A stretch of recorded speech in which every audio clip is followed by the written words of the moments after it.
안녕하십니까 여러분. 자본주의 플레이북입니다. 전공의는 왜 100시간 최저시급에도 미치지 못하는 급여를 받으면서 수술방에서 온갖 구박과 핀잔을 들으면서 그 기간을 견뎌내는 걸까요? 구독과 좋아요 부탁드리겠습니다. 구독은 새로운 영상을 준비하는 유일한 자극제입니다. 대답은 아주 간단합니다. 전공의를 마치고 전문의가 되었을 때 받을 수 있는 보상이 지금의 희생보다 더 크기 때문입니다. 이건 단순한 자본주의의 이치이며 공산주의에서나 희생하는 대다수의 인민이 존재하지 그 희생을 통해 소수만이 이익을 가져가는 소수이익 집단이 존재하는 겁니다.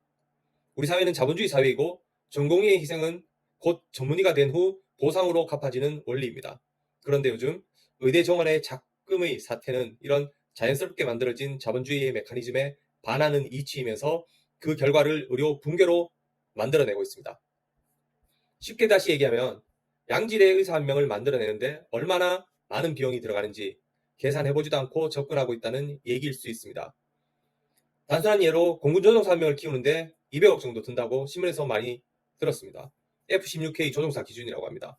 전문의 한 명 만드는 데는 과연 얼마의 비용이 들까요? 의대 등록금으로 모든 것을 충당할 수 있을까요? 우리나라 사회는 유교 사상이 사회 전반에 깔려있는 나라입니다. 시체를 기증하는 사람도 매우 드뭅니다. 의대생이 해부학 실험에서 일예일 수 있겠지만 시체가 많이 필요하고 모든 교과에 엄청난 비용이 들어가는 의대 수업 구조입니다. 단순하게 화이트보드에 펜 하나 교수의 말로 수업을 진행하는 것이 아닙니다. 그럴 거라면 인터넷으로 공부해서 의대 졸업장 그냥 주면 되지 않겠습니까? 현재 의과대학에서 감당할 수 있는 수준에서 증원을 진행해야 할 텐데 인프라가 갖춰지지도 않은 상황에서 늘어난 인원은 분명히 의대생들의 수준 저하뿐만 아니라 교육 인프라 커패시티 부족으로 실습 한번 못하고 사회에 나오는 의사 수를 늘릴 뿐일 것입니다. 결국 의사의 수준 저하로 이어질 수밖에 없다는 것입니다. 그 결과로 발생되는 피해는 오롯이 여러분들의 몫이고 희생을 겪어야 할 상황이 될 것입니다. 당장의 의대 학생 수가 늘어난다고 양질의 의사 수가 많아지는 거랑은 아무 상관이 없습니다.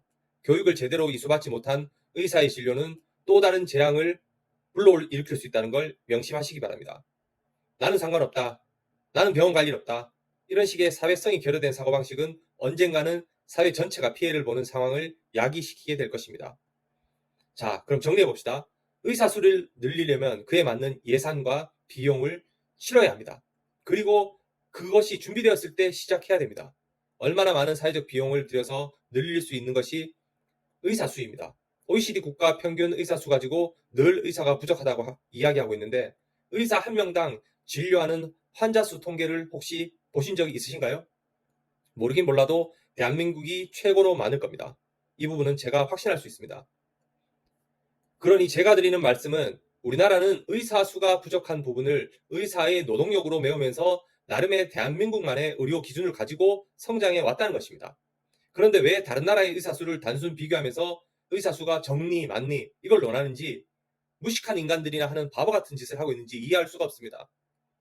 애플 투 애플 비교가 안 되면 무슨 비교가 의미가 있겠습니까?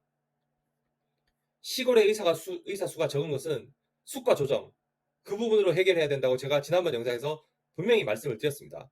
수가로 해결해야 될 문제를 의사 수로 접근하면 안 된다는 것입니다. 응급실, 필수 의료 인력 부족은 신뢰 영역입니다. 믿지 못하고 의술에 대한 고유 권한을 줄이고 규제하고 법제화하는 순간 피해는 오롯이 환자가 보게 됩니다. 권위가 서야 의사는 명예를 걸고 환자를 살리기 위해 노력합니다. 이 부분은 분명히 명심하고 기억하셔야 될 영역입니다.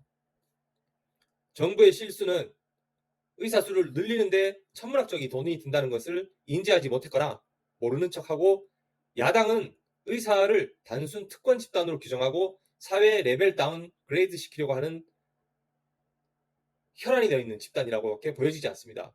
다수의 무지한 국민은 아무것도 모르고 의사가 환자 목숨을 가지고 파업을 한다고만 욕하고 있는 것이 현재 작금의 상황이라고 저는 생각이 됩니다. 결론 한번 내보겠습니다. 국가 간의 단순 의사수 비교는 아무런 의미가 없다. 의사 한 명당 보는 환자 수가 더 의미가 있다. 의사 한 명이 사회에 나오기까지 들어가는 비용을 상상해 보시라. 천문학적일 것이다. 단순히 표점 얻으려고 무식한 좌파 비전문 관료들 말만 듣고 무리하게 무식한 의사수 늘리기 위해 의대 증원을 추진한 정부의 명백한 실책이다. 저는 이렇게 생각합니다. 제가 생각하는 부분에 있어서 동의하시거나 혹시 반론이 있으시면 댓글 달아주십시오. 제가 그 반론에 또 다른 반론을 제기해 보겠습니다. 국민이 똑똑해져야 나라가 발전합니다.